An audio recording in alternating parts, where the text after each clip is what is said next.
Olá, pessoal, estou de volta.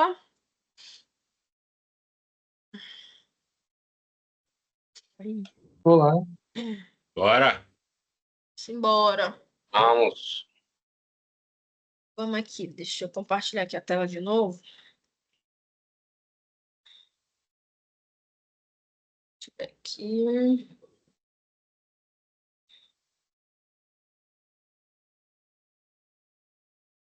Vou recapitular aqui.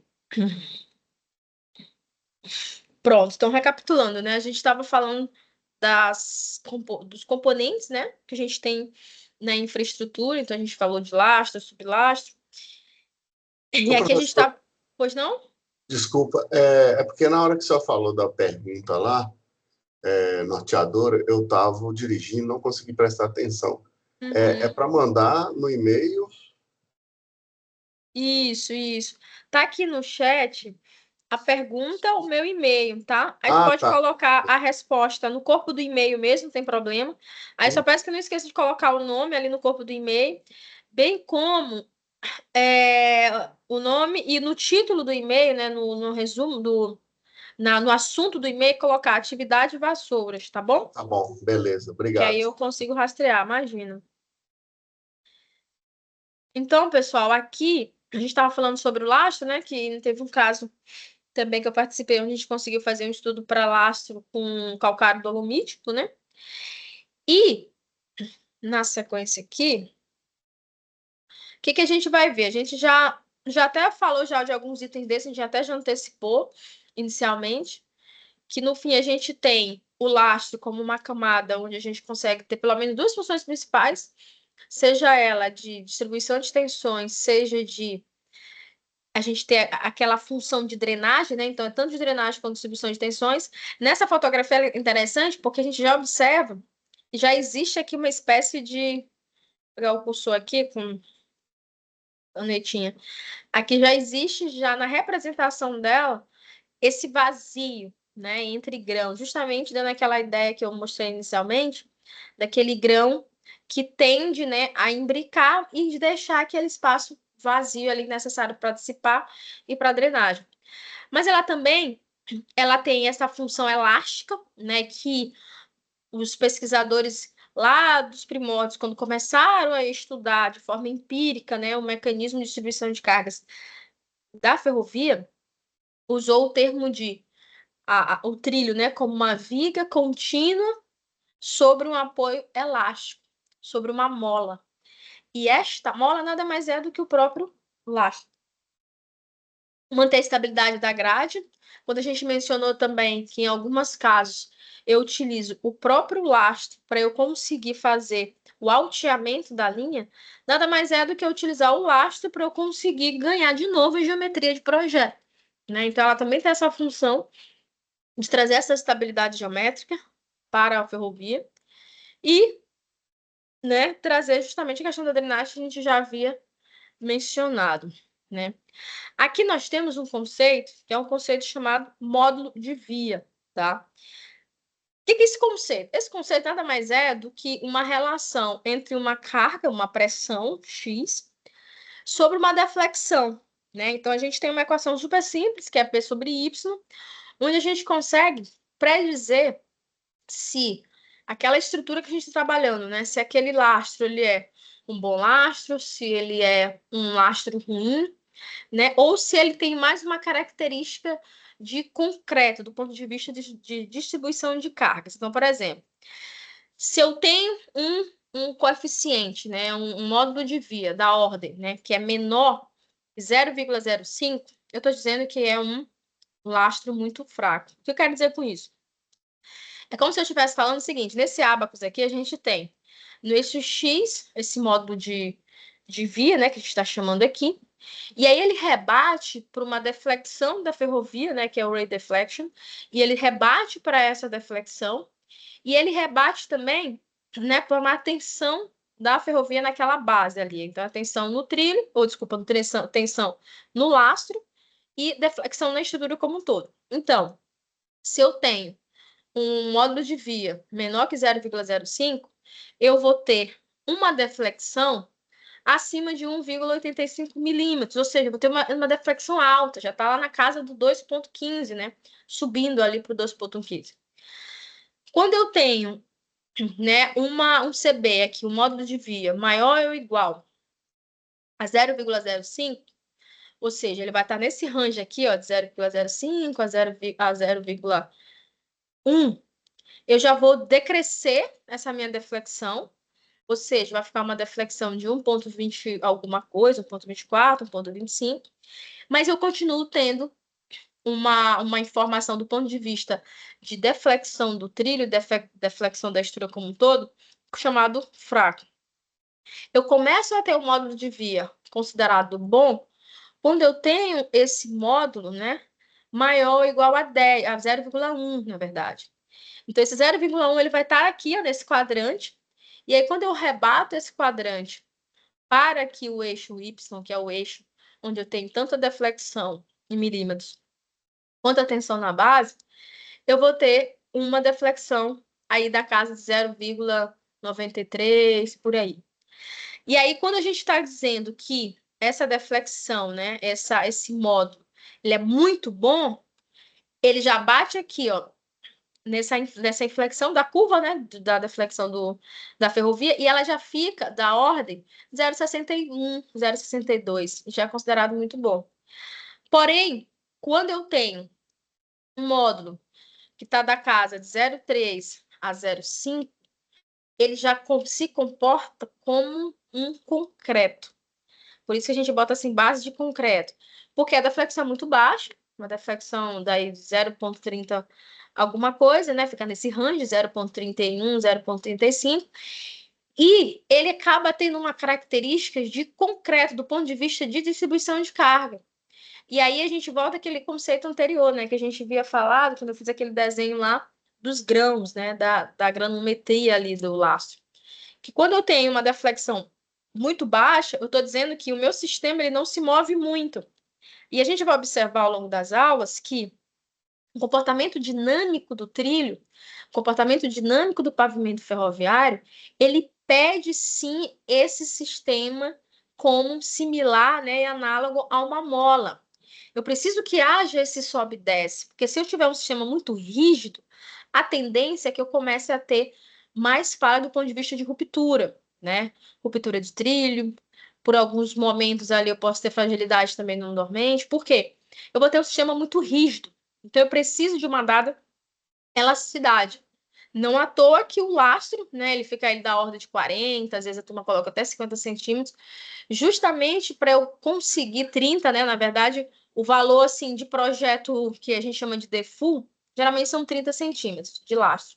Mas em alguns casos, tu coloca 30, tem casos que coloca 50, em regiões de OAE, né, de pontes e viadutos. Geralmente se coloca um pouco mais, porque a gente precisa tentar dar uma atenuada nessas tensões que estão chegando, e quem tem esse papel é o próprio lastro. Por isso que é importante que eu tenha uma deflexão mínima ali, por isso que a gente tem o que a gente chama de módulo de via, que é essa relação de carga sobre deflexão, da ordem 0,10, 0,15 e 0,30, que é o considerado bom, porque eu quero uma deflexão, mas uma deflexão admissível, beleza? E aí, dentro desse conceito, a gente tem a própria distribuição propriamente dita. Então, o que a gente vai ter? A gente tem uma roda aqui que desempenha uma carga, né, que imprime uma carga Q aqui no trilho. Logo, o trilho vai ser o primeiro contato imediato daquela tensão, não à toa que o boleto ele tende a ter uma dureza elevada justamente por isso, né? Porque quem recebe primeiro aquela dada tensão. Eu vou ter um sigma 1, esse sigma 1 nada mais é do que a tensão 1, que é a tensão que vai chegar aqui na base desse dormente e no topo do meu lastro, uma vez que, ó, como a gente observa, na seção longitudinal, né, que eu tenho um confinamento daquele lastro. E aí volta aquele conceito que a gente discutiu inicialmente. Quando eu falo de distribuição de tensões, eu tenho um lastro que trabalha ali, né, tanto confinando o próprio dormente, aí ele leva um pouco mais a característica da superestrutura, em termos de distribuição de tensões, quanto a própria infraestrutura, né, que é onde já chega ali sigma 2. Então, em sigma 2, a gente tem a tensão atuante na base do meu lastro. E no meu sublastro, eu vou ter quem? Uma tensão que a gente chama de tensão admissível. Eu preciso que a tensão admissível, ou seja, essa tensão aqui do meu subleito, ele seja maior, né? Por isso está o símbolo aqui, maior que a tensão do sigma 2, ou seja, da tensão que chega. Então, a tensão que chega sempre tem que ser menor. Porque se ela for maior, eu vou ter o que a gente tem na figura 2 aqui, ó. Eu vou ter sigma 2 maior que sigma do subleito. Logo, esta minha estrutura, ela está falha, ela está fragilizada, porque a gente vai ter uma sobrecarga de tensões na parte superior ali, né? Ou seja, a minha fundação não vai conseguir resistir, na verdade, às minhas tensões. Então, nesse caso específico, o que vai acontecer é um descompasso na distribuição de tensões e essa fundação vai tender a recalcar. E aí, quando a gente olha isso num sistema ampliado, o que é que vai acontecer? É como se nós tivéssemos aqui, ó, uma dada carga. Essa carga, ela vai criar bulbos de tensões, né? Que a gente aprende lá em fundações. Então, ela cria vários bulbos de tensões, e em alguns momentos esses bulbos, dependendo da proximidade que vai ter uma linha duplicada, ela vai tender a se sobrepor. Mas numa linha singela é basicamente o que está mostrando aqui na imagem. A gente vai ter uma carga, essa carga vai distribuir umas dadas tensões, vai se criando essas nuvens aqui de tensões, né, que são os bulbos. Ela vai se espraiar, né? Então, essa tensão ela tende a se espalhar num dado ângulo, como está sendo mostrado aqui na imagem, a gente tem essas duas retas aqui, é justamente o ângulo de espraiamento que a gente vai ter. E o lastro, né, ele vai começar a trabalhar e mostrar para a gente o quanto que ele consegue de dissipação de carga. Por exemplo, se estiver trabalhando aqui em Libra, né, em Libra força por polegada quadrada, que equivale a 0,9 kPa, o que é que vai acontecer? Esse 6.000 aqui, ele vai se converter, né, em termos de carga. Quando ele passa por a estrutura de dormente, trilho, lastro, ele vai chegar aqui na minha camada inferior do meu sublastro da ordem de 2.000. Isso quer dizer o que na prática? Isso quer dizer que pelo menos 33% da tensão advinda aqui do trem, que são esses 6.000, né, que está vindo ali sobre dormentes, ele vai ser dissipado somente no lastro, dada a capacidade de suporte do lastro e distribuição de carga. E aí, quando ele chega na fundação, e aí eu estou falando da ordem de 1,5, né, 1,5 metro de profundidade, o que vai chegar lá é apenas 200 libra-força por polegada quadrada. Ou seja, quando a gente vai fazer modelagem numérica, e aí a turma às vezes, né, questiona a gente, qual seria a altura, a espessura máxima considerada para que eu tenha ali uma distribuição considerável desprezível, ou seja, onde as forças, as pressões, elas não mais imprimem uma carga considerada. Geralmente a gente fala que é 1,5 metro, 2 metros. Isso quer dizer que se eu fizer um aterro de 2 metros, a dependendo da carga que está chegando na própria superestrutura, a tendência é que nesses 2 metros, a carga que vai chegar após ele já seja muito pequena. Isso para a gente é muito bom, porque aí eu já sei que vai chegar uma tensão baixa no meu subleito e talvez eu não precise fazer reforço de subleito, por exemplo, tá? Então, esse slide é para a gente guardar aqui. O lastro é o componente onde eu consigo maior dissipar carga. E aí, aqui no exemplo ficou claro, né?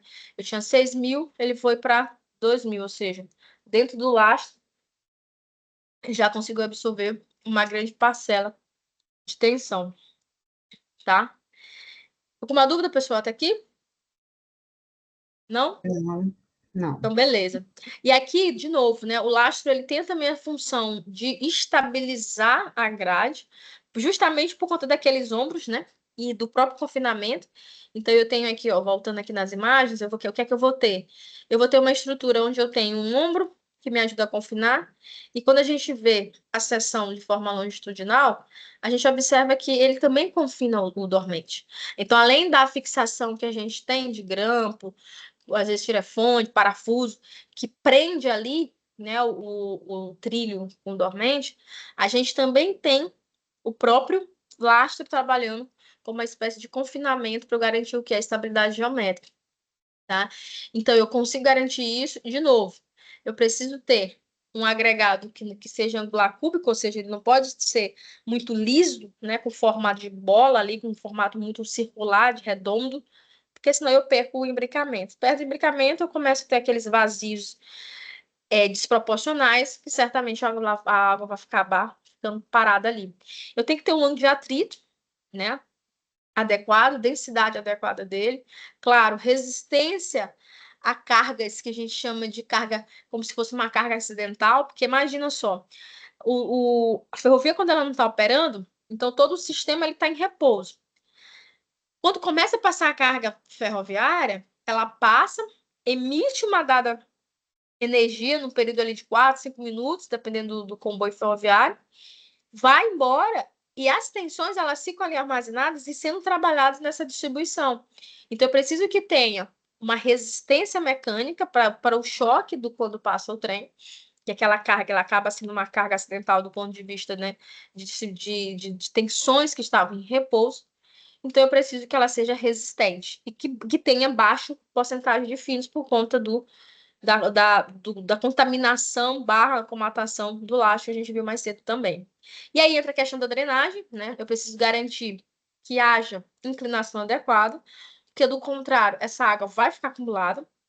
Nessa imagem está muito claro, né? Então ela não tem inclinação adequada, ela não está saindo em seção, né, de forma assim transversal da estrutura do meu pavimento. Então essa água ela está entrando literalmente e ficando empoçada. Isso para a gente aqui é a pior coisa que existe. Porque o trem vai passar, vai gerar uma poropressão, né? Porque a poropressão é o quê? É uma água que está ali armazenada no maciço de solo e gera uma tensão por si só. Acho que é o Velber. Fica à vontade, Velber. Isso. Acho legal. Uhum. Tem algum estudo de como fica o comportamento do subleito quando a socaria ela é ineficiente? Sim, sim. Assim, a bibliografia já mostra isso, tem alguns estudos bibliográficos, teses. Inclusive, tem um trabalho, se você quiser pesquisar depois, é da Luísa. Luísa, esqueci agora foi o sobrenome dela. Mas é só colocar Luísa, tese, doutorado, IME, Instituto Militar de Engenharia. Ela estudou comigo, ela é uma militar também, ela é militar, capitã, e ela fez um trabalho muito bacana, a Luísa, que foi de trabalhar o seguinte: ela fez a tese de doutorado dela foi baseada na influência da água no pavimento ferroviário. É um trabalho assim, eu acredito que é o primeiro trabalho, pelo menos em tese, né, de pesquisa, que foca especificamente no comportamento dessa poropressão, dessa água, quando tu tem, inclusive, falha de manutenção na via. Porque essa água ela só fica nessa condição quando a gente tem falha de projeto, como no exemplo aqui da foto, que a inclinação está errada, ou falha de manutenção, né, que eu acho que é o que tu trouxe aqui como exemplo. E aí, Vel, o que acontece? Quando você tem essa situação, existe um software específico que é o IMIFlow, que é um software que foi, inclusive, desenvolvido em parceria com o Instituto Militar de Engenharia junto com a Vale, já pelo menos em 2016, 2017, que ele simula isso, sabe? Tu consegue imputar nele as características precárias do lastro em função de manutenção, e ele vai te dizer o comportamento mecânico e vai te falar como que essas tensões estão se comportando com essa influência da água. É bem bacana esse software. E o trabalho da Luísa, ela traz tudo isso. Ela usa esse software, ela trabalha com esse comportamento e como que fica, em termos mecânicos, né, de comportamento geomecânico, essa estrutura do pavimento nessas condições, onde tem um excesso de água e manutenção falha. É bem legal o trabalho dela. Vale a pena. Não entendi, já achei ela aqui. Acho que é Luiz Achou? Alencar, né? Isso, Luísa Alencar. Exatamente. Ok. Vale a pena. É bem legal. E aí é que a gente tem, né, essa drenagem livre, né? E aí, para eu conseguir essa drenagem livre, eu preciso garantir que eu tenho uma porcentagem de finos máxima. Ou seja, se eu ultrapassar aquela porcentagem de finos, já tem que entrar, né? Com desguarnecimento de lastro, não posso deixar daquele jeito. E outra coisa, a água, quando ela tá assim, empoçada, né? Com essa cara de bolsão, ela consequentemente vai reduzir o atrito. Então, se ela reduz o atrito, eu perco o quê? O meu imbricamento, que é o que eu quero, que é deixar os grãos ali imbricados, ou seja, grudados ali de certa forma, que é o imbricamento natural, para que haja apenas aquele vazio. Como eu tenho muita água passando, ou muita água acumulada, o que é que vai acontecer naturalmente? Eu não vou conseguir ter mais esse imbricamento desejado. Essas partículas, elas começam a rolar com mais facilidade e eu acelero esse desgaste. Então, o desgaste ele vai aumentar, até porque a gente sabe, né, que a água, numa determinada superfície, independentemente se é rocha, né, porque lastro é oriundo da rocha, mas independentemente se é rocha, a água na superfície ali daquele material, ela vai começar a desgastar. Com a passagem de carga, pior ainda. Então, você acelera esse processo de formatação também, né? Porque tu vai perdendo a geometria da tua brita e, consequentemente, vai enfraquecer toda a tua estrutura do pavimento. Então, essa inclinação de projeto, ela precisa ser obedecida. E ela é para fora, não é para dentro, né? Ou seja, ela é para fora da estrutura. Por quê? Eu preciso fazer com que essa água encontre algum dispositivo de drenagem, para que, na sequência, eu consiga desaguar ela, ter deságue dela entre corte e aterro, né? Que é seção mista, ou mesmo em outro dispositivo de grande porte, né? Uma caixa de passagem, a gente vai ver no detalhe, mas eu preciso fazer com que essa água entre em contato, encontre um dispositivo de drenagem. E não que aconteça o que está acontecendo aqui na imagem. Que aí o problema certamente vai ser uma questão de quando, né? Não é se. E aqui a gente tem, né, uma outra camada, que é a nossa camada de sublastro. Quais são as funções do sublastro? Ele reduz a pressão que a gente vai ter que ter no subleito, ou seja, ele é uma camada intermediária onde eu consigo proteger meu subleito. Mas, Mayara, por que eu tenho que proteger tanto esse subleito? Porque o subleito, pessoal, é o que já está lá. O subleito nada mais é do que a fundação existente. O subleito é a região, o meu terreno original. E como a gente sabe, ferrovia, ela atravessa grandes áreas, grandes comprimentos, grandes extensões longitudinais. Então, se ela atravessa grandes extensões longitudinais, muitas das vezes atravessa estados, né, como é o caso aqui da Carajás, né, que é Pará, Maranhão, muitas das vezes ela atravessa muitas geologias distintas, o que é que vai acontecer? A cada X metros de trecho, eu vou ter o quê? Uma característica diferente do subleito. É natural que assim seja. E se isso está acontecendo, cada trecho de ferrovia vai ter uma característica de subleito diferente. Por isso, quando a gente vai fazer dimensionamento de pavimento, a gente dimensiona com características geotécnicas a cada 200 metros. Então, tem que ser um dimensionamento mais minucioso de fato. Por quê? Justamente porque esse subleito é o que existe na natureza, o que a gente encontrou, né, no projeto Greenfield. Então, eu preciso garantir que esse subleito resiste à tensão que está vindo do comboio ferroviário, que passa pelo trilho, que passa pelo dormente, que passa pelo lastro. Então, ele protege o meu subleito, o sublastro. Ele me ajuda também a fazer com que não haja o que a gente chama de imperpenetração. O que é isso? Como o subleito ele tem maior resistência, geralmente é um material que ele tem um comportamento, não que ele é impermeável, que ele é 100% impermeável. Muito difícil a gente encontrar na natureza um solo que seja impermeável. Mas ele, às vezes, possui umas características de impermeabilização, como é o caso do solo laterítico. Logo, ele vai fazer com que eu tenha uma separação, né, entre esse lastro e esse subleito. Além disso, como o subleito é um material que muitas das vezes não tem capacidade de suporte, é um material menos nobre de fato, eu evito que haja a penetração do próprio grão, né, da própria brita, do lastro, dentro do subleito, que também para mim é ruim, porque eu começo a perder geometria nisso. Outra função interessantíssima que a gente tem no sublastro é também a questão da drenagem. Mas, Mayara, tu não falou que é impermeável? Exato. Ele não é que ele é impermeável, ele possui características ou seja, o coeficiente de permeabilização dele, né, o coeficiente de absorção daquela água é pequeno.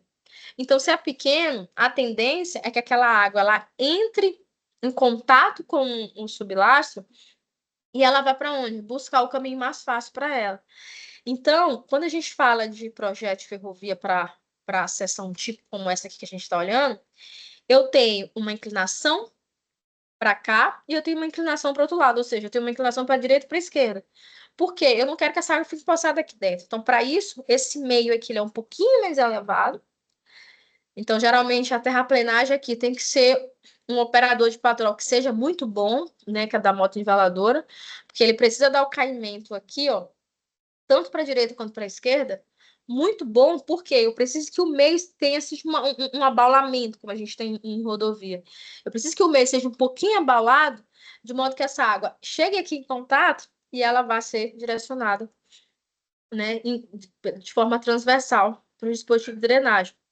Então, eu tiro essa água em excesso aqui, ó, que causa essa poropressão de dentro do pavimento, para que ele saia na maior velocidade possível para as laterais, né? Para o dispositivo de drenagem. Então, essa aqui é uma outra função do próprio sublastro, tá?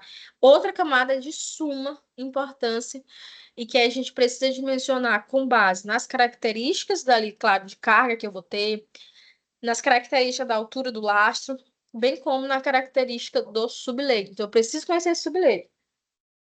Se eu não conhecer o subleito, eu vou botar qualquer material. E aí eu certamente posso ter problemas seríssimos de fundação. Beleza, pessoal? Sim. Perguntas. Sim. Perguntas? Ô, Mayara, Uhum. essa confecção de drenagem, ela pode ser diferenciada para linha singela e linha dupla? Por que eu estou te Uhum. perguntando isso? Eu já vi algumas condições de linha dupla que assim a drenagem ela joga para o centro das duas vias, entendeu? Eu estou falando? Uhum. Sim, já vi, já sei. Que às vezes, em função da geometria, em função da área de contribuição, né? Porque aí entra a turma da hidrologia, para que a gente consiga entender qual é a bacia que contribui para aquele trecho. Então, às vezes, Isso. tu tem um corte que tu tem dificuldade de direcionar aquela água, né? Que é caminho crítico, que é justamente para que eu não tenha um excesso de água, eu preciso direcionar essa água para algum lugar. Às vezes, nos projetos, por essas questões, se faz dispositivo de drenagem, até para, às vezes, questão de economia, no centro, né? No centro, entre uma linha duplicada. E aí, isso aqui já aconteceu também, que é a questão de. Isso é uma pergunta interessante, Luiz, porque é uma questão que envolve muito custo também. Porque, por exemplo, quando você faz isso aqui que eu estou mostrando para vocês, que é o melhor dos mundos, o que vocês acham da parte de execução? Uma construtora acha que é tranquilo de fazer? Imagina, que ela ganha ali por produção praticamente, né? Uma edição ali mensal. É tranquilo? Eu vejo assim, eu tenho que ter duas calhas de escoamento de água aí, nesse caso, né? E fora, Luiz, que além disso, essa pergunta é muito legal, porque foi uma discussão na época lá da Rumo, que uma das construtoras, né, nos debates técnicos que a gente estava tendo, trouxe para gente. Tem o BID, né? Não sei quem já participou aqui desses BIDs de concorrência de grandes obras, mas a vencedora da concorrência, ela se dá depois de muita reunião técnica com a turma da engenharia, né, que participou diretamente do projeto. E uma delas começou a trazer isso, olha, para execução, e eu confesso que também é complicado. Imagina tu fazer uma ferrovia de longa distância, onde tu tem que garantir 30 centímetros para cá, 3 centímetros para cá, e esse meio um pouquinho mais elevado. Não é mais rápido tu fazer um caimento só? Mais rápido, né?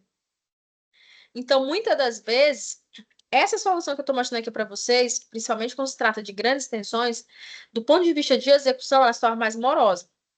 Você gasta mais tempo.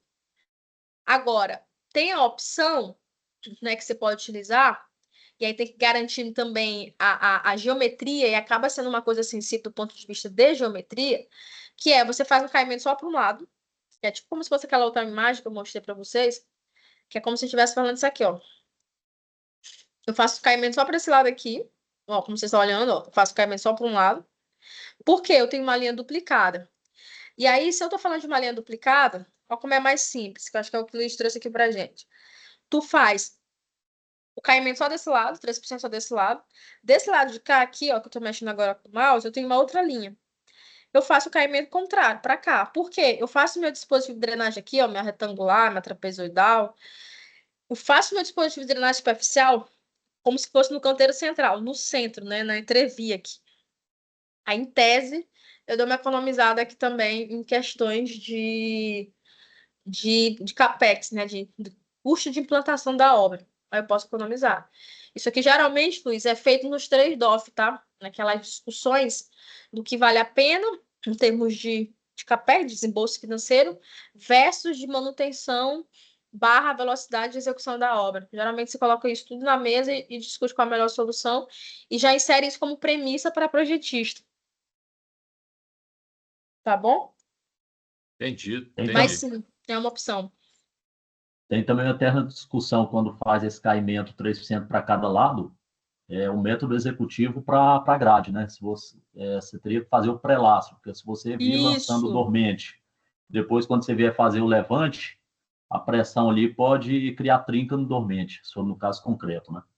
Exatamente, Velber. Excelente ponto que tu trouxe. E aí tu tem que trazer o pré-lastro também para a questão geométrica. Porque assim, não é fácil você manter uma ponta aqui, ó, esse ponto que eu tô chamando de ponto central, um pouco mais elevada para eu garantir caimento aqui, em ambos os lados. Não é uma atividade simples do ponto de vista de execução. Porque qualquer erro na execução, principalmente desse ponto mais abaulado, desse ponto mais alto, o que é que vai acontecer? A água vai ficar para dentro. Ela não vai sair. E aí você vai ter um problema de manutenção ad eterno. Então, essa aqui é uma das partes mais sensíveis, eu diria, do ponto de vista executivo. E realmente acaba sendo uma situação um pouco mais complicada. Turma, pergunta agora. Alguém mais? Aí, nesse caso, você acha que o problema de bolsão é em função disso, de erro de projeção, de execução, sei lá, alguma coisa nesse Sim, sentido? Luiz, sim.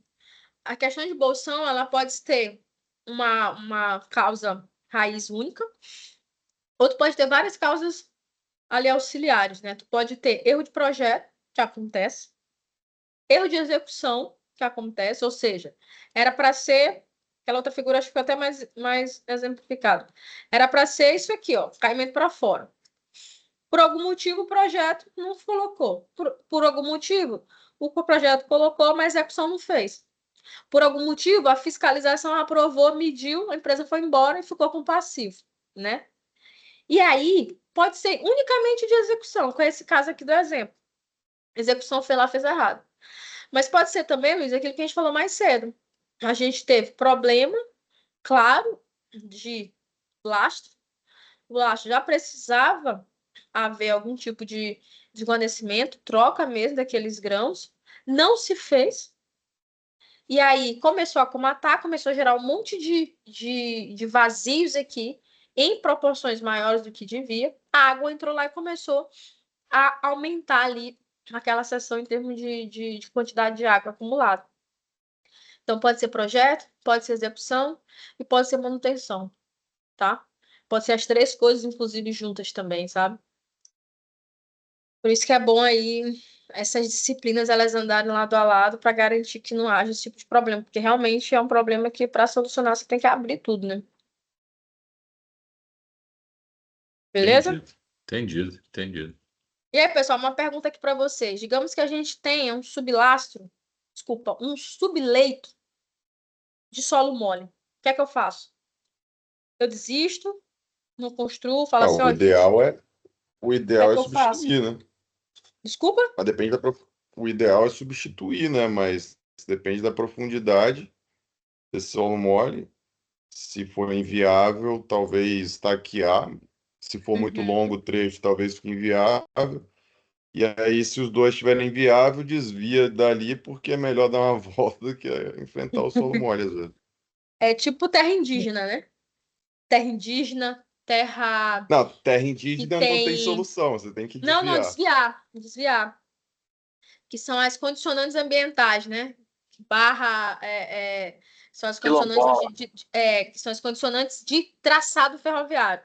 Lá no estudo de ferrovia, quando a gente está estudando traçado, a gente começa a fazer uma série de análise. E aí, quando a gente vai trabalhar isso em software, né, que tem até um software chamado Quantum, não sei se você já ouviu falar, é um software de fora, mas que tem uma empresa brasileira que representa, ele faz mais de 2.500 simulações multicritério em menos de semanas, assim. É um negócio surreal. E nessas análises a gente coloca lá, né? Terra quilombola, terra indígena, a gente coloca a área que tem zona cáustica, que é o quê? Zonas que tem achados arqueológicos, zonas que tem, além de achado arqueológico, na verdade, que tem caverna, né? Que são essas zonas. Então, assim, traz tudo isso para a conta e começa a desviar. Aí o colega deu exemplos interessantíssimos, né? A respeito de solo mole. Bom, se eu tiver uma profundidade rasa, o que a norma me fala? Eu vou lá e tiro, né? Eu vou lá e tiro e substituir por um solo de boa competência. Se eu tiver um solo que é um solo de que eu estou falando de 10 metros de profundidade, 15 metros de profundidade, aí, gente, não consigo só tirar o solo. Alguém conhece a estrada de ferro Carajás que passa aqui pelo KM2, 3, 4, 5? Que passa pela região que a gente chama de BR-135? Alguém conhece aqui da sala? Não? Eu não. Eu acho só a Iandra que ia Cara, eu ia conhecer. falar essa porra. A Iandra sabe. A Iandra A sabe. Iandra, ela trabalha aí na Eu ia Vale, falar né? isso. Gente, cadê Iandra, gente? Amanhã ela vai estar Acho que aqui, só velho. ela conhece Amanhã esse ela vai trecho. tá aqui. Cadê Iandra agora, gente, para poder... Ela trabalha com essa parada aí. Mas é o trecho ali da saída de São Luís. Isso aí. É bem no Estreito de Mosquito ali, né? Exato. Sai do Estreito de Mosquito e começa na estrada Eu BR. conheço bem. Ah, então conhece, né? Conta pra turma aí. Já trabalhei alguns anos aí. Ah, legal. Pô, legal. Tá aí. Tem André e tem foi o Márcio que falou que conhece? Isso, Márcio. Pronto, Márcio. Conta para a turma aí rapidinho, enquanto eu tô desenhando aqui. Conta para a turma o que é que tem de característica interessante nessa região. É bastante mangue, né? Bastante alagado. Então você tem uma área muito alagadiça ali. Então você tem bastante aterro sobre aterro, né? Uhum. Então, assim, é uma área bastante complicada, né? Porque você tem bastante área, não digo pantanosa, né? Mas uma área bem ali entre a ilha de São Luís e o continente, né? Uhum. Então, uma conformidade ali entre terrenos muito grande. E em termos de obras ali de infraestrutura, o que é que a gente tem? A gente tem uma Tem um linha grande gigante. laje, né? Tem uma Pô, grande desculpa? laje ali que foi construída, né? Uhum. Quer dizer assim, é justamente para fazer a conformidade ali da estrada de Carajás, né? Vamos dizer assim, é um grande diferencial em relação à própria outra ferrovia que existe lá, que é a ferrovia Transnordestina, né? Isso, pronto, chegou. Que não existe esse tipo de infraestrutura moderna, né? Lá é realmente no chão. E é curioso, né, Márcio? Porque o que acontece, pessoal? Essa BR-135, ela é gigante, né? Ela é uma área gigante, plana, totalmente plana. Solo mole, da ordem de 10, 15, 20 metros de solo mole. E olha que interessante, tu tem a BR, né, que está duplicada. Aí a gente tem lá também Transnordestina, tem uma linha da Transnordestina que passa. Tem uma linha de água, que é a linha, né, que tem maior porcentagem de abastecimento da capital do Maranhão, São Luís. E você tem a Estrada de Ferro Carajás. Tudo isso sobre esse solo mole. Aí, quando a Vale começou o estudo de duplicação, ela pensou o seguinte: bom, agora a gente vai ter que pensar numa solução aqui, né, que seja eficiente em função dessa característica do solo, porque eu tenho que colocar uma ferrovia E aí já estava lá, né, seus 40 toneladas eixo, 330 vagões. Então, precisava buscar uma solução, né, factível, enfim, e eficiente. E aí, o que é que se pensou, né? Quando se fala de solo mole, pessoal, e aí eu estou falando de solo mole, onde eu preciso passar uma ferrovia, diferentemente da rodovia, que admite lá seus recalques da ordem de 10, 15, 20 milímetros, aqui eu não consigo admitir isso. Então, o que eu preciso fazer? Eu preciso garantir que o recalque aconteça de preferência durante a obra, né? E o recalque secundário, que a gente chama, aconteça de forma acelerada antes que eu construa de fato o que eu preciso, que é a ferrovia. Então, o que é que foi feito lá? Né? Foi inserido uma série de estacas aqui. Estacas essas que a gente tem, né, um sistema, elas são preenchidas por material granular, né, com brita, com areia. Por que a gente faz isso? Porque o solo mole, quando eu não consigo tirar ele de lá, né, que é uma situação mais barata, o que é que eu preciso fazer? Eu preciso acelerar o recalque, que a gente chama de recalque secundário. O recalque primário, ele é rápido, ele acontece ali durante a execução da obra quase. Só que o recalque secundário, ele demora mais. Agora, imagina, tu puxar uma ferrovia e ela vai ficar recalcando ao longo do tempo? Não posso fazer isso. Então, eu tenho que fazer com que essas duas coisas aconteçam de forma acelerada. Então, o que é que foi feito lá? Foi feito uma série de estacas que dentro dela não é concreto, dentro dela é material granular. Para que eu preciso de material granular? Porque a água, ela sempre vai buscar o quê? O caminho mais fácil.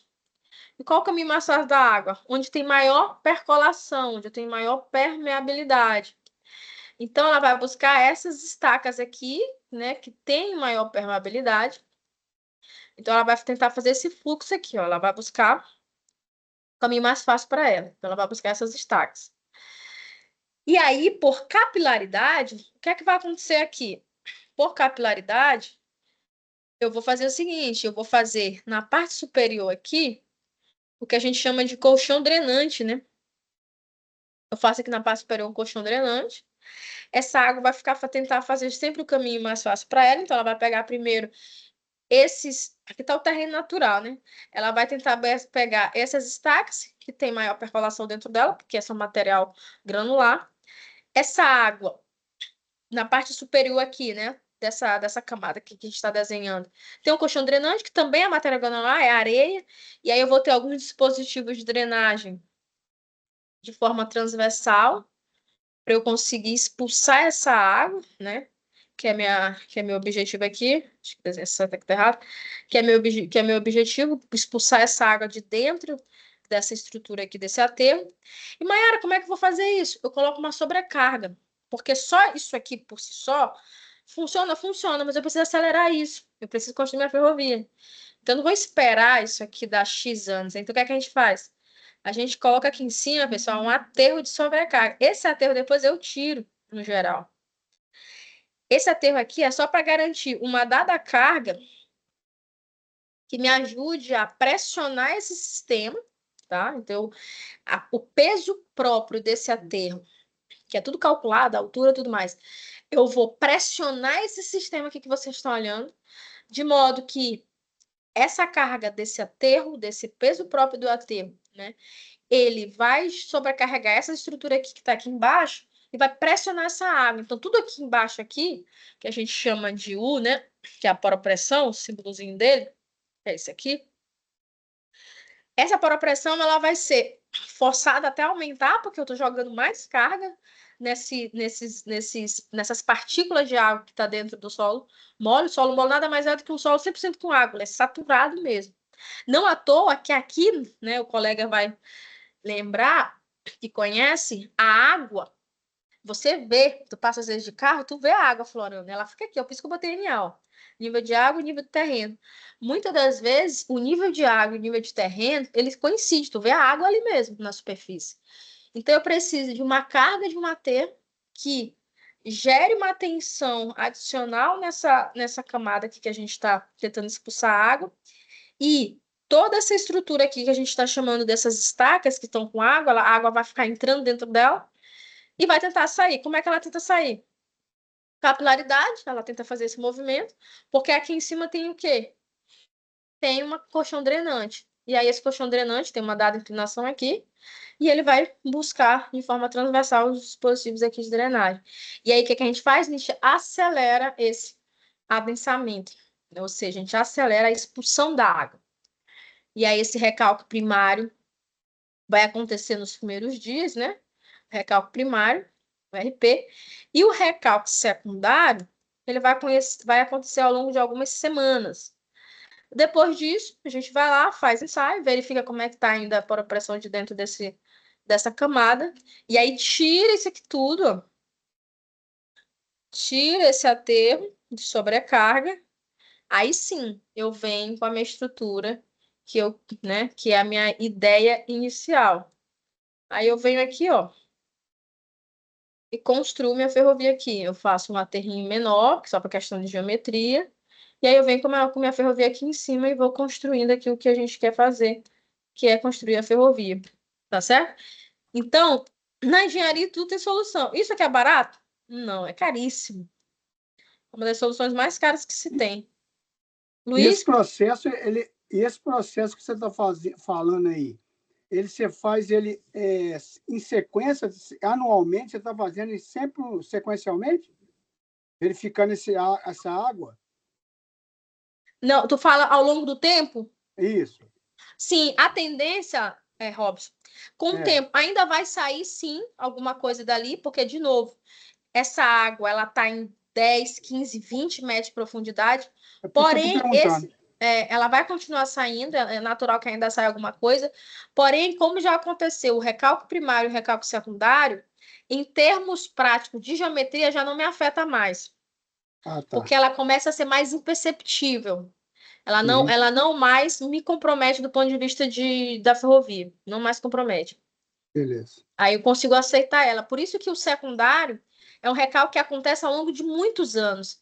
E aí, para eu acelerar isso, a gente coloca lá o aterro de sobrecarga. Isso ocasiona também no atraso da obra também, né?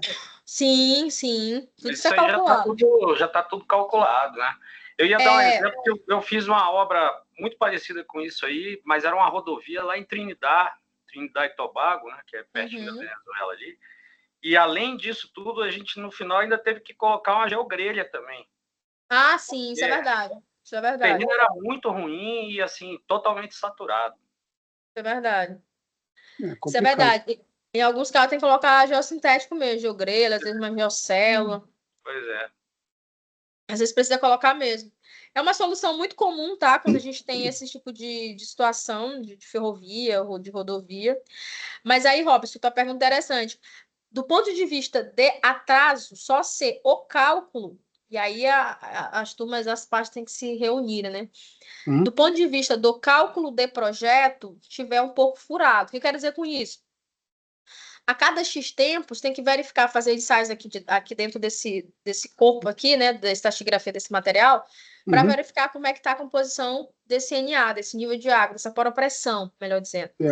Se ainda não tiver dentro dos padrões estabelecidos pela curva tempo-recalque, né, que tem uma curva na geotecnia que é tempo-recalque, tu consegue ver, olha, no tempo X eu tenho recalque de Y. Aí tu vai chegando até no máximo, né? Se por algum motivo aqueles ensaios que tu vai fazendo ao longo do tempo não acompanhar, o projeto talvez, né, subestimou o tempo, aí a empreiteira vai chegar e falar assim, ó, o projeto não tá batendo.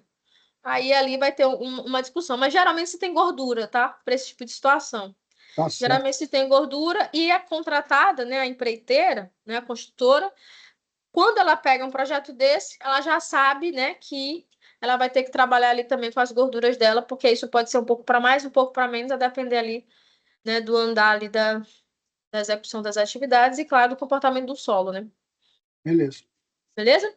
Ok, obrigado. Mas é isso, pessoal. Tem solução. É cara, mas dá para fazer. Porque muitas das vezes, né, não é possível deslocar a ferrovia, nesse caso era impossível, porque eu precisava era duplicar, então tem que ficar próximo da outra. E aí eu não consigo desviar, né? Eu tenho que enfrentar, fazer as pontas e seguir a sequência ali da engenharia, né? Do projeto de engenharia, Professora, tá? Uhum. Só para nível de conhecimento, acho que esse foi um dos últimos trechos que foram feito a interligação total, né?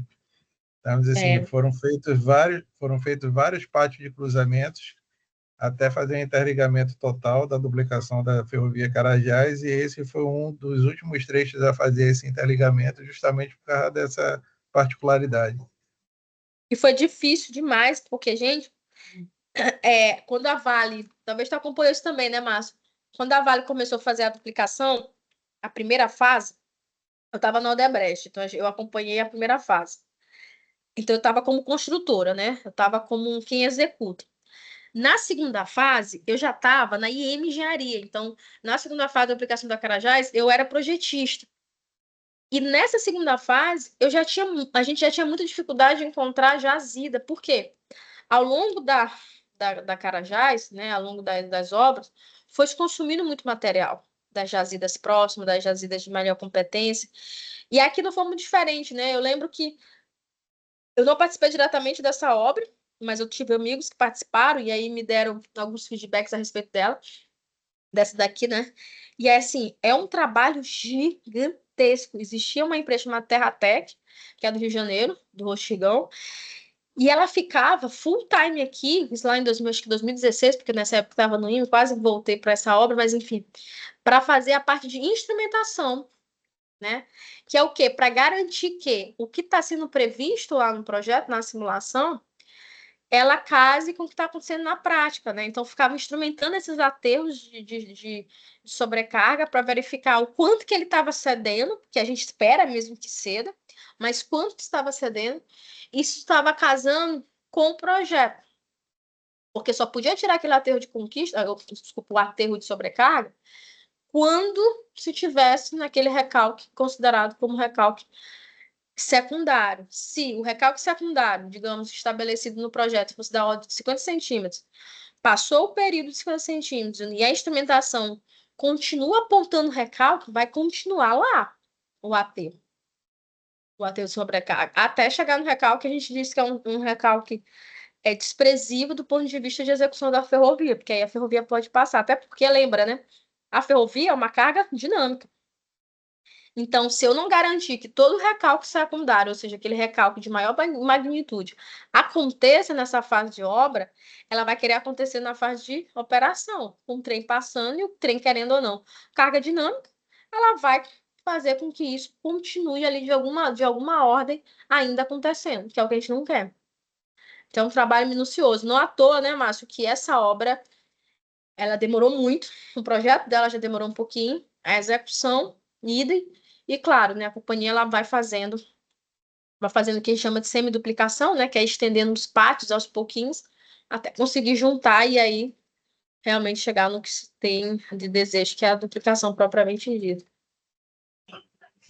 Foi bem complicado, realmente. É. Mas foi muito bom acompanhar cada fase. Eu não fiquei até a duplicação total, mas pelo menos o projeto 330 eu acompanhei praticamente do início ao fim. E é interessante também porque você aprende muito, né?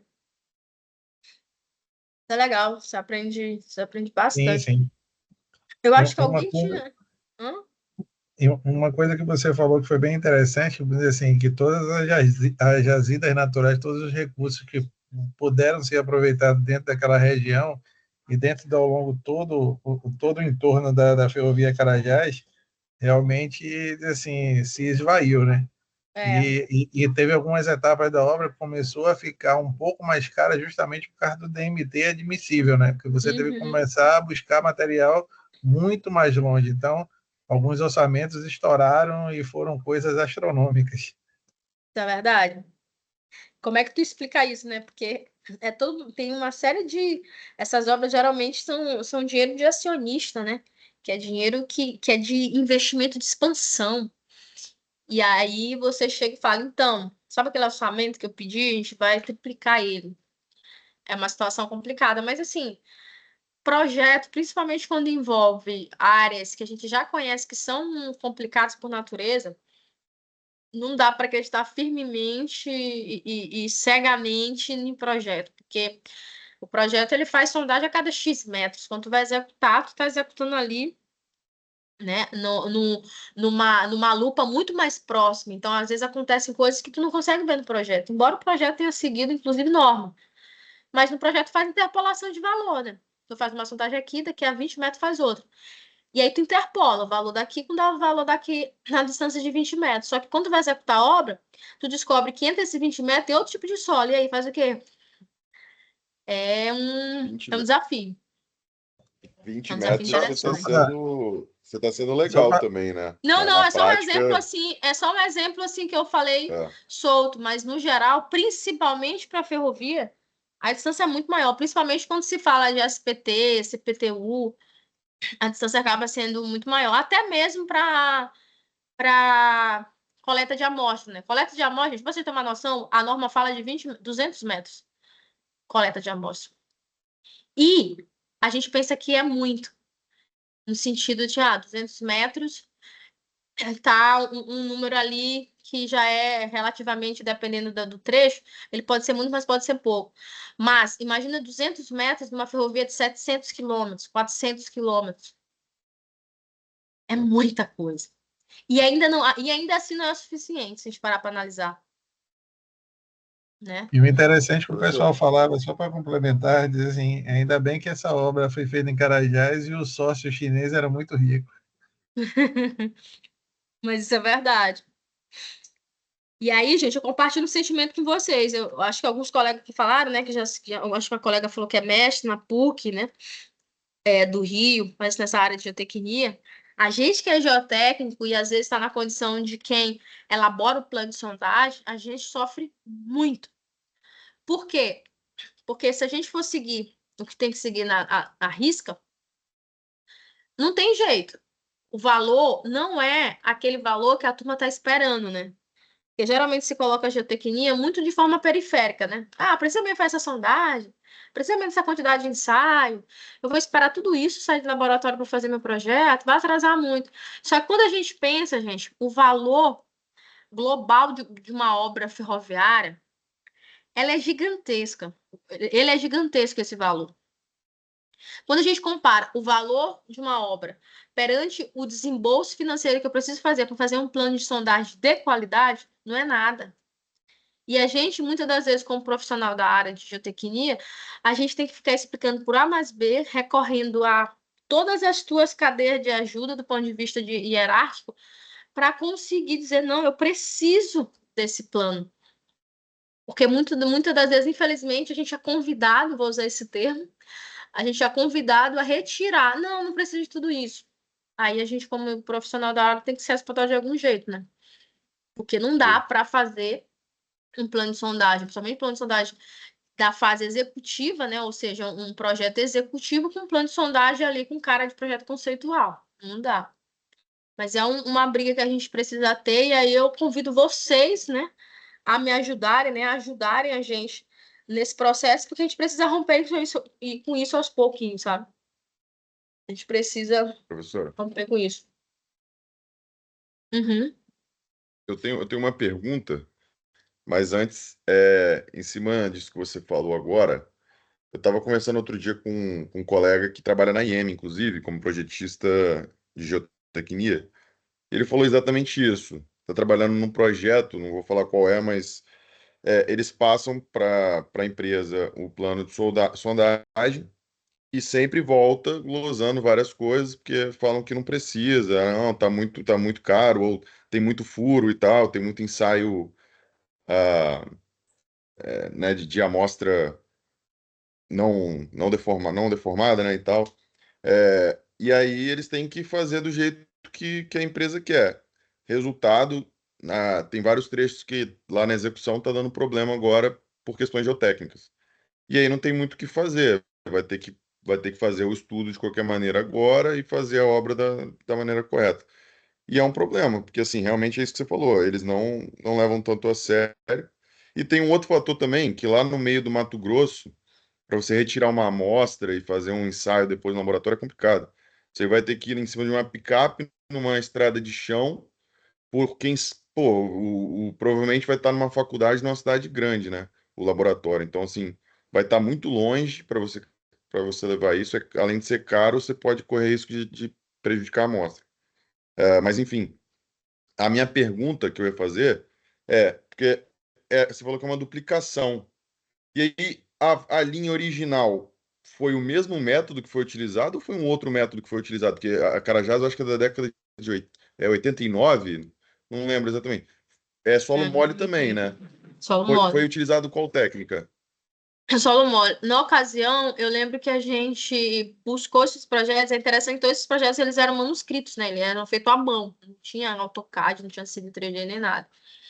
E na época, eles já utilizavam essa metodologia de utilizar estacas para fazer com que com que houvesse essa fuga de água, né? Essa ida de forma preferencial para a água. É claro que na época eles não tinham os mesmos equipamentos que tem hoje, né? Aqueles equipamentos mais robustos e tudo, mas eles utilizaram uma solução similar. Uma solução de tratamento de solo mole bem, bem antiga, na verdade. Eu acho que alguém mais levantou a mão. Tinha levantado a mão, na verdade eu ia fazer só um comentário, porque quando você passou a primeira pergunta a respeito do por que era importante a gente entender de infraestrutura, e eu acho que dentro desse contexto que a gente está apresentando hoje, eu sou um dos que tem, entre aspas, menos experiência de ferrovia e de infraestrutura e etc. E uma das coisas que eu coloquei foi exatamente problemas de execução dessa forma que o André falou, né, de ter que adaptar o projeto para uma demanda de alguém de dentro da companhia, ou de entender da falha da manutenção da estrutura para entender exatamente qual é o problema. Então, assim, e foi engraçado que eu coloquei isso na minha resposta, no Word que eu mandei para você, e a gente mas depois o pessoal foi discutindo e falando um pouco mais da parte técnica, e aí eu falei, cara, tá todo mundo falando coisas Casou, que eu né? coloquei que tá calhando com a minha linha de raciocínio. Então, foi só um comentário que me dei. Quando o André começou a falar de falha de projeto, eu falei, porra, segunda coisa que eu coloquei no Word que estão comentando aqui dentro, então eu não estou pensando nisso sozinho, assim, uma coisa que é Legal, realmente... Muito bacana que tu trouxe, viu? Muito bacana. Porque, gente, isso é curioso, porque assim, toda a turma que eu já tive a oportunidade de ministrar aula, isso desde 2018, é unânime, sabe, Hélio? É unânime esse sentimento que a gente tem de, às vezes, ser convidado, né? Como o colega trouxe, né? Que é o amigo dele lá da IEM. E eu na IEM passei por isso também quando eu fui IEM. Passei por isso quando eu fui EGIS. Que é esse convite, né? Então, vamos lá, gente. Tá muito caro esse negócio aqui. Vamos diminuir? E aí você como técnico, mas como, gente? Eu tô seguindo norma, é premissa de projeto. Como que eu vou diminuir? Eu preciso que chegue em X. Então, se vira, mexe nos números aí. Preciso que chegue em X. Como que eu vou fazer isso? É um projeto executivo, não é um projeto conceito, que eu ainda tenho oportunidade. Porque a gente, como técnico, a gente faz isso ainda, né? Tá, quer que eu tire? Tá bom. Como é um projeto conceito, eu vou botar uma observação que no projeto básico precisa ter X quantidade. Aí você se respalda como profissional, né? Afinal de contas, tu tá ali com o teu nome, a gente assina o projeto. E aí você coloca, não, no projeto básico, conforme alinhado, não sei o que, tem que ter X sondagens, uma vez que no projeto conceito, por ordem, né, enfim, por umas questões X, Y, Z, não foi possível executá-las. Mas no projeto executivo, que você não tem mais essa oportunidade, é mais delicado. E aí, o que a gente faz às vezes? Em comum acordo, né, com quem nos contrata. Olha, é o seguinte, eu vou tirar, mas eu vou botar uma observação no projeto de que na fase de obra vocês vão fazer. A gente faz isso às vezes também. Por quê? Porque qualquer problema que dê, gente, no final do dia, a gente tem que lembrar o seguinte: a depender do que a gente está projetando, a depender do que a gente está executando e o que a gente está assinando, a gente responde civil e criminalmente por aquilo. No final do dia é isso, né? Então, E nessa hora, farinha pouca, meu pirão primeiro. Tira o seu da reta, isso. porque... Não vai, ninguém vai dizer assim, Hélio, não, mas eu falei pro Hélio que era para ele tirar. A pessoa não vai dizer isso numa investigação. Ela vai falar, não tem formalização nenhuma que eu disse pro Hélio que era para tirar.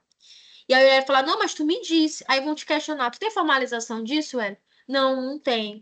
Tu te respaldou como técnico no projeto com uma nota? né, lá embaixo falando alguma coisa? Não, não fiz. Então, Hélio, é o que vale é o que tu fez. E tu que é o responsável técnico. No final do dia, você foi contratado para entregar um produto em função da tua expertise, né? E da tua formação. Se você não me entregou aquilo, meu querido, paciência, você é o responsável. Então, gente, a gente precisa criar mecanismo, porque também, gente, não é fácil, né? Você tá ali contratado, chega teu chefe e fala, ó, o cliente pediu para tirar. Não, mas eu não posso. Não, mas pediu para tirar. O que que você tem que fazer? Tem que ter jogo de cintura. Tá, eu vou tirar, mas vou colocar uma nota que foi a solicitação do cliente, pode ser? Sabe? Ah, não, não pode. Então, eu vou colocar uma nota de que na execução do projeto, a contratada, a vencedora do bid, né, do certame, da concorrência, ela vai inserir X sondagem de confirmação ao longo desses trechos aqui, porque a informação que nós temos no projeto, ela é insatisfatória no momento. Posso botar? Pode, ok. E aí tu te respalda. Que Deus do livre aconteça alguma coisa, a documentação tem lá e você tem lá o seu respaldo e a sua mente tranquila de falar, ok, eu fui pressionado a fazer uma coisa, mas eu consegui reverter a situação. O que não pode, gente, é simplesmente como técnico falar, não, tudo bem, eu vou tirar, porque eu estou sendo pago para isso, eu sou bem mandado, e eu vou tirar. Não, assim também não dá. A gente tem que ter esse jogo de cintura. Primeiro, tentar convencer o cliente da necessidade. Não conseguiu? Então, vamos para outra via. Porque senão a gente se complica. Eu tive muita sorte na Rumo, porque na Rumo, meu chefe, não sei quem conhece, né, que é o Carlão, José Carlos Silva Filho, que hoje está na Vale, mas enfim, lá na Rumo, ele era meu chefe, o gerente executivo, eu estava como gerente de engenharia, e ele, como ele também é da área, né, ele também foi formado, fez mestrado, doutorado na área, ele sabia da importância. Então, ele conseguia discutir com o diretor. A gente precisa disso, porque tem importância, tem valor, e eu vou te explicar aqui. Então, ele conseguia defender isso. Porque ele estava numa condição de gerente, né, executivo, mas ele também tinha uma bagagem técnica por trás. Ele não era só um gestor, né, um gestor de CAPEX. Ele tinha a parte técnica. Então, isso me ajudou muito a defender isso junto aos projetistas. Mas, muitas das vezes, a gente tem um gestor que não é técnico. Ele só vê número. E aí, ele só vê número e só vê cifrão. E aí, a gente precisa, né, de algum jeito, nos respaldar. A gente não pode sair assinando e fazendo o que tem que fazer. Porque senão depois, se a corda romper, né, geralmente, rompe pro lado mais fraco, né? Mas é isso, gente. A discussão foi bem legal. E aí, voltando aqui, né, para as características dos componentes da infraestrutura, a gente vai ter a plataforma, que é o próprio subleito, né? O que a gente chama de crista, então, crista do aterro. Aqui a gente observa que a gente tem uma seção mista, né? Eu tenho um aterro aqui, mas você também tem um corte, né? Aqui em cima.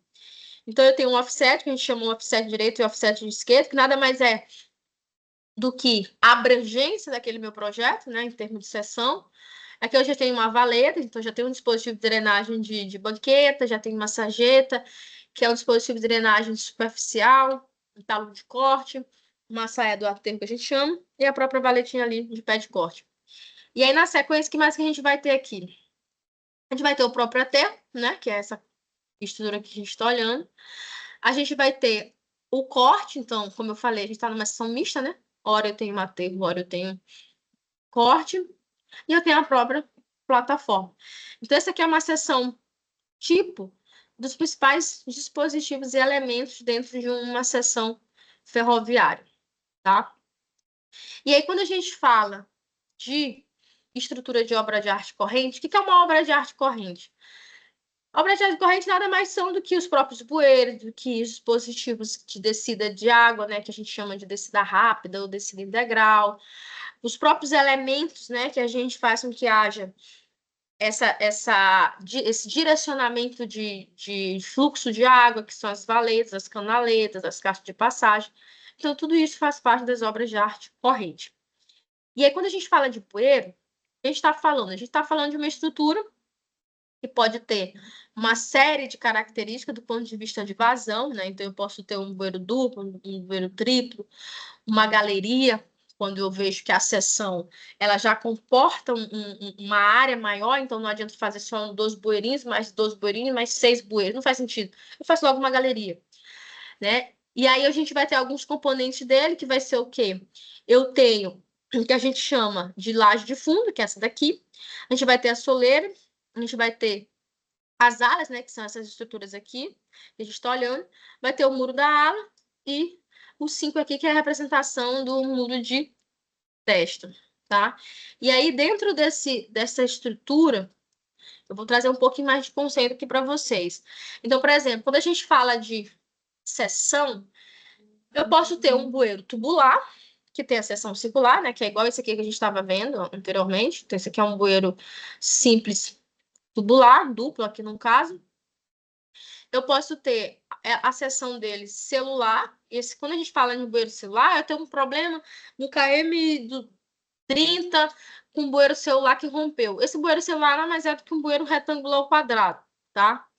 E aí posso ter um bueiro simples, quando eu só tenho uma linha. Eu posso ter duplo, triplo, quádruplo, né? E aí depende muito da minha contribuição ali para eu definir, né? Quantas seções serão. Seções drenantes. Ele pode ser de concreto simples, concreto armado, chapa metálica, então depende também da resistência que eu preciso ter. Quanto mais próximo esse bueiro tá da linha férrea, né, que às vezes a gente chama que é bueiro de grade, né? Ou seja, ele é um bueiro onde a face superior dele está muito próximo já, o cobrimento dele é pequeno. Então, às vezes, nesses casos, a grande maioria das vezes, para esse tipo de bueiro, eu preciso fazer sim ele de concreto armado, porque a tensão que vai chegar nele é muito maior, ele não tem tanto cobrimento, ele não tem tanto aterro em cima dele, ele já vem logo praticamente com a plataforma, né, com o pavimento ferroviário sobre ele. E em relação à viscosidade, ele pode ser Famoso bueiro perpendicular. capeado, né? Isso aí. Já fica muito lá em cima, né?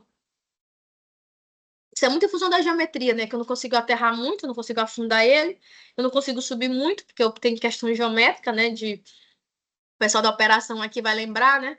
Quando a gente está falando de geometria, eu estou falando de rampa também. Rampa ascendente, né? Ou descendente. Então, o trem, ele não resiste às rampas que são muito agressivas. A Sailândia, por exemplo, que é onde eu morei, foi a primeira empresa que eu trabalhei, que foi a Vale, né, onde eu tive que passar um ano lá na Sailândia. A Sailândia tem um trecho onde a rampa ela é tão agressiva que eu preciso de um trem auxiliar, que a gente chama de help. Então, eu preciso de um help para engatar na cauda do trem para empurrar o trem. E aí chega um dado momento do trecho que essa help não precisa mais, ela não é mais necessária. Então, eu tiro ela e o trem sobe sozinho. Aí eu não preciso mais dela. Mas em alguns trechos, se a rampa estiver muito agressiva, trem carregado, eu preciso da help, senão ele não sobe. De novo, geometria, infraestrutura, então tudo, né, casa ali, até, inclusive para a operação, gastar mais ou gastar menos. Que não é barato também você ter uma help ali à disposição para empurrar o trem, né? E aí, turma, a gente tem também as questões de viscosidade. Posso ter um bueiro perpendicular ou um bueiro esconso. Pergunta aí que está em vermelho aí para vocês. Qual o impacto que vocês acham, assim, pensando em tudo que a gente falou, principalmente na viscosidade, de eu não usar esses conceitos aí? De quando que eu tenho que usar um bueiro perpendicular, quando que eu tenho que usar um bueiro esconso? O que é que vocês acham aí? Qual o impacto de eu simplesmente não ter muita ideia do porquê que eu uso um perpendicular, porquê que eu uso um esconso? Você não vai seguir o talveg natural do rio ou do curso d'água. Exatamente. Exatamente.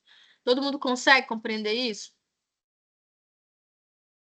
Não, eu vou desenhar rapidinho aqui para todo mundo ter a mesma percepção, que é Velber, né, Velber?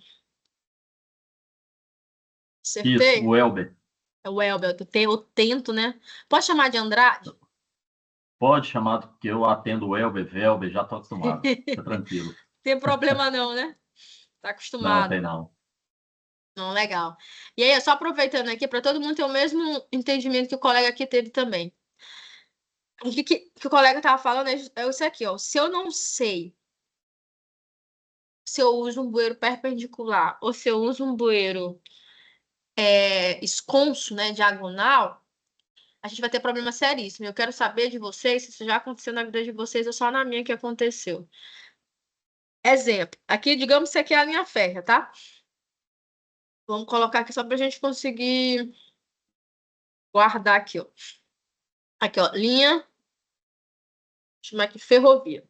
Isso aqui é a ferrovia. Ferrovia. Pronto, essa linha preta aqui é a nossa ferrovia. Beleza. Aí, o Velber chega lá na... fazer a inspeção dele, né? A inspeção que ele faz, tal, tal, tal. Aí ele chegou lá para fazer a inspeção dele. Eu vou desenhar de forma desproporcional só para a gente focar no bueiro. Por isso que eu vou deixar ele grandão aqui. Aí o Velber chegou lá na ferrovia, ele é inspetor de manutenção, foi lá com o time dele. O pessoal passou lá de trem, viu que tinha um negócio estranho. Aí ele foi chamado, ó, cara, tem uma situação acontecendo lá na próxima ao pátio Y. E o pessoal tá dizendo que lá tá o negócio ficando cada dia mais feio, principalmente quando chove muito. Aí o Velber foi lá e foi olhar, bicho, bora lá para entender o que é que tá acontecendo pra gente conseguir resolver esse problema. Aí foi que ele começou a observar. Ele chegou lá e viu que tinha um bueiro, certo?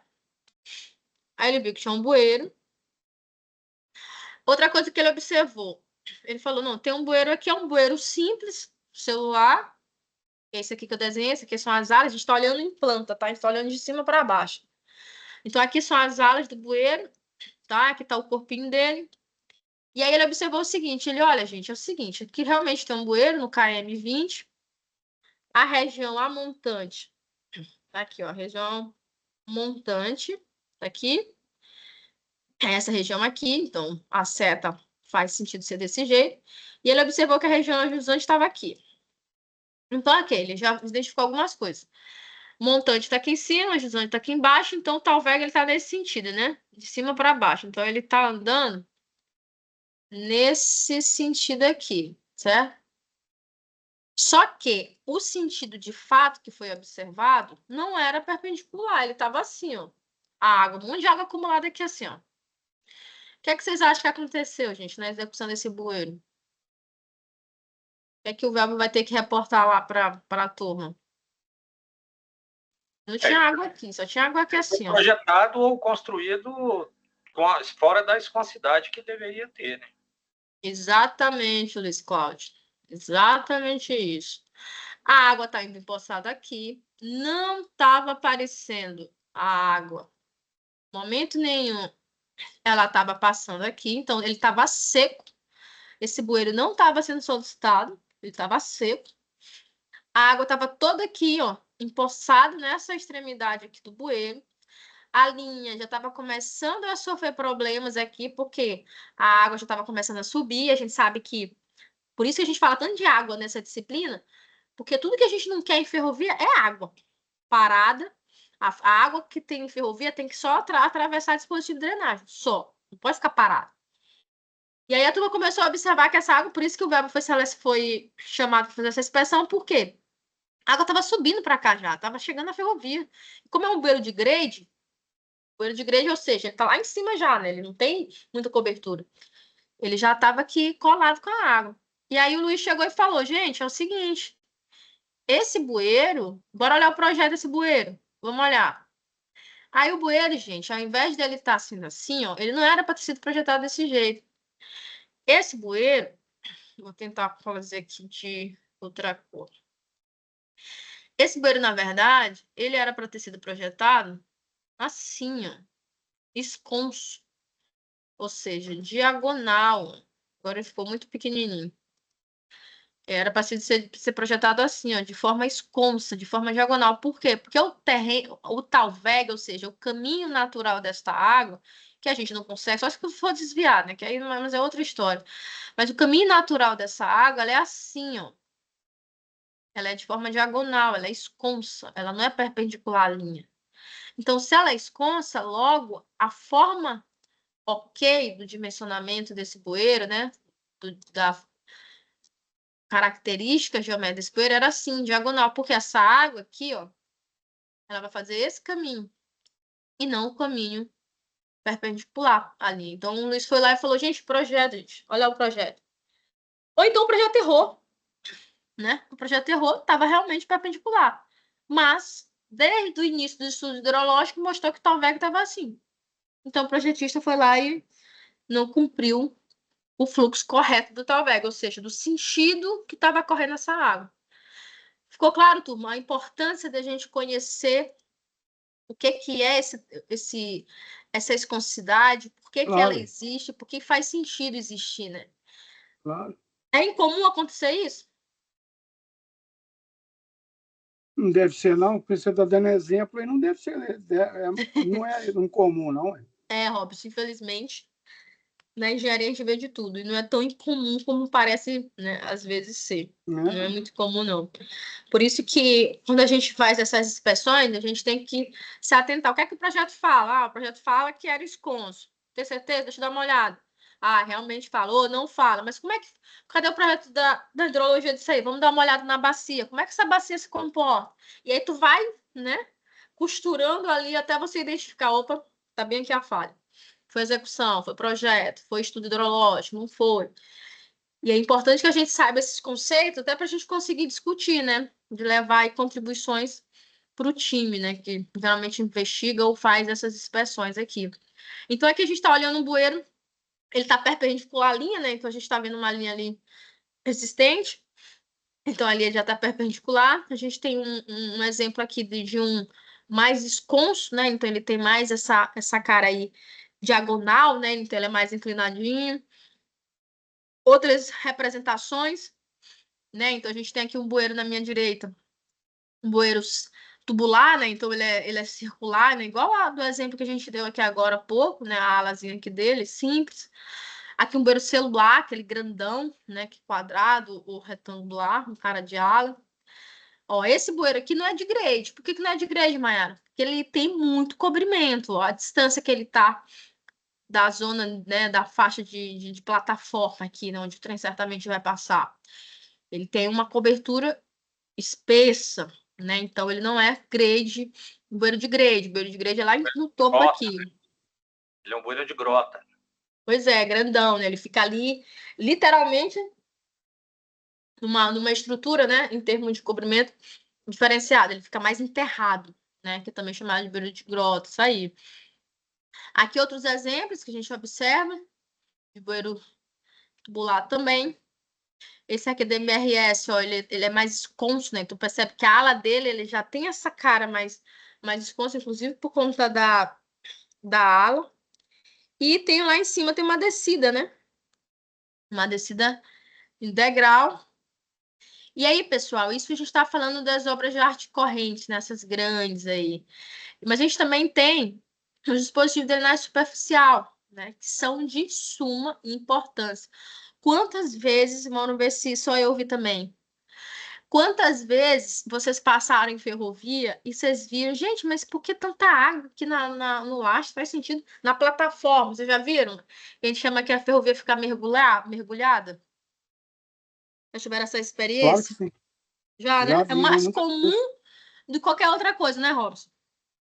Sim, É muito comum, muito comum. E geralmente, gente, o que acontece? É manutenção. Se a gente olhar num detalhe.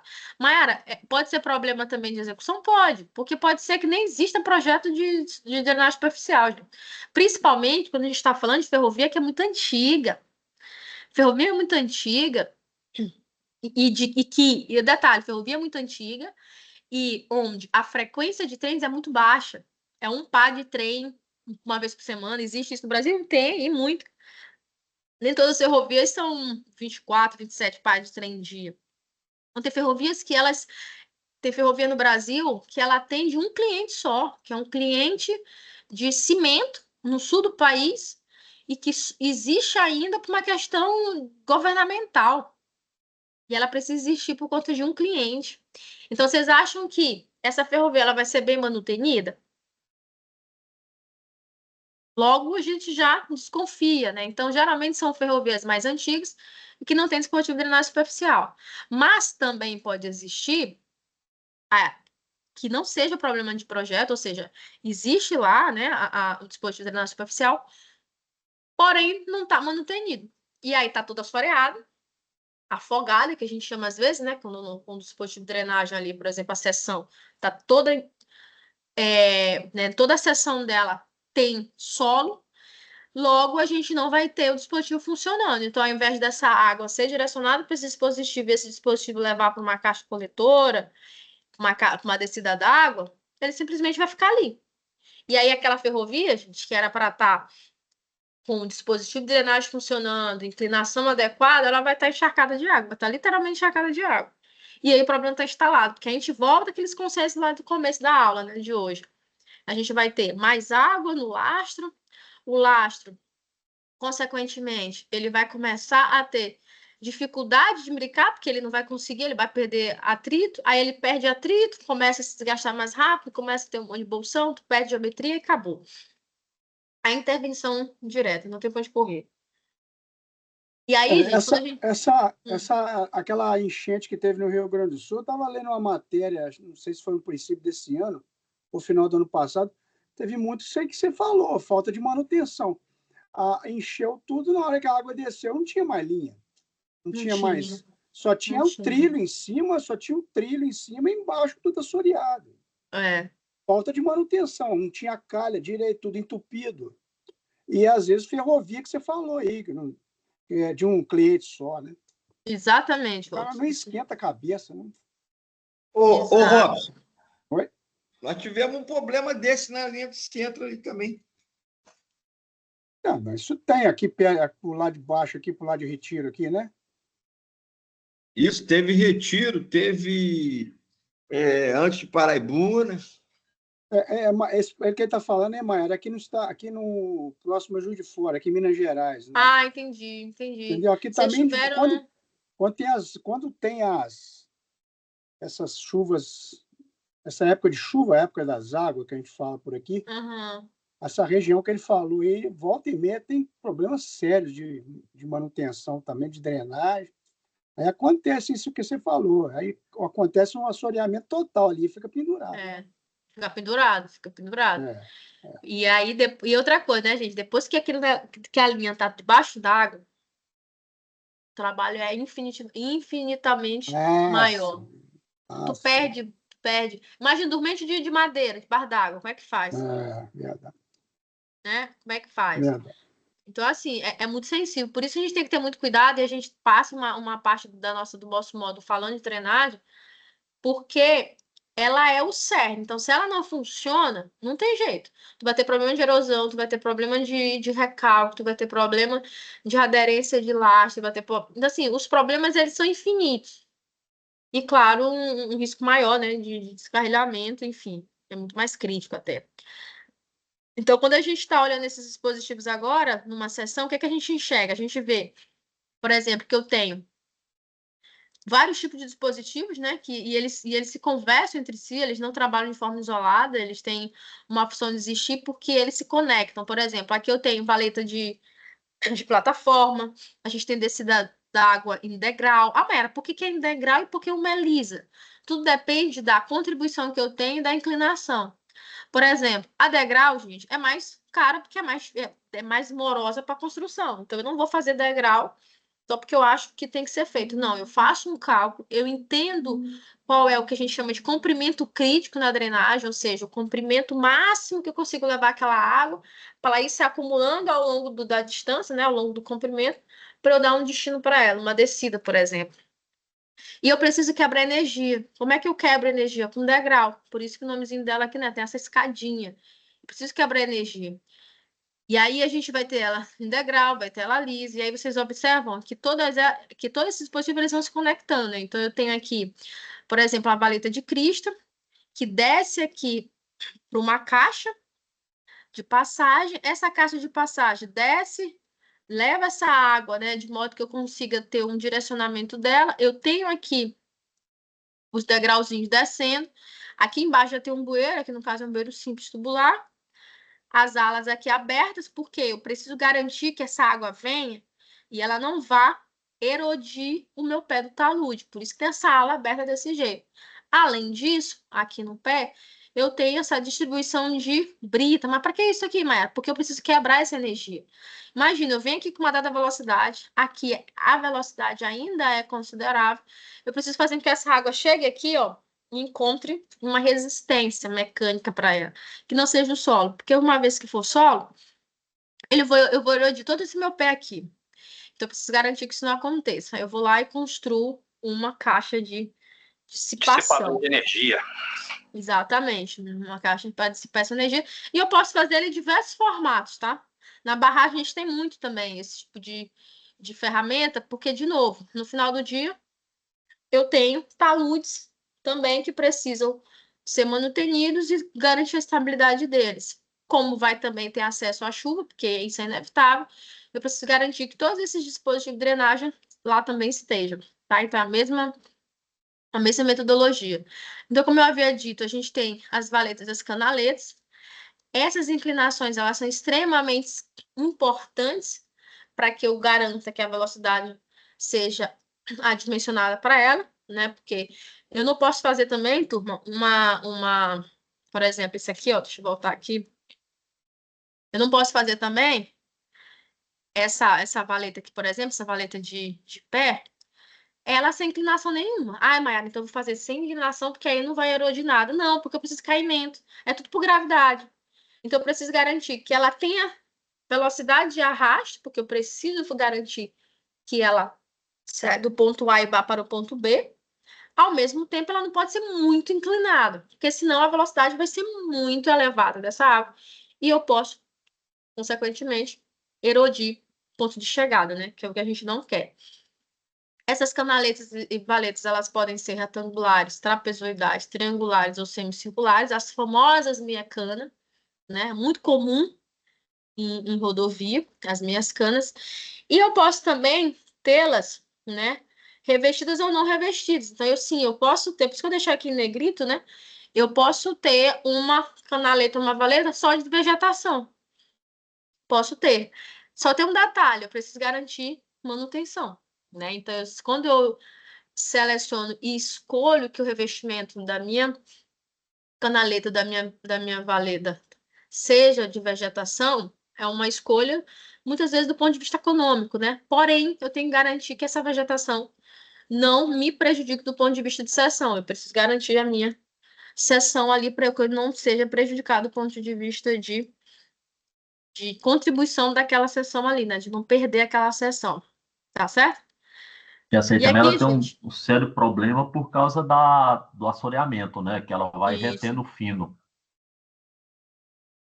Exatamente, que é um outro detalhe que ela tem. Então, assim, em alguns casos faz sentido ter, porque às vezes tu tem a ferrovia em corte, o corte é muito largo.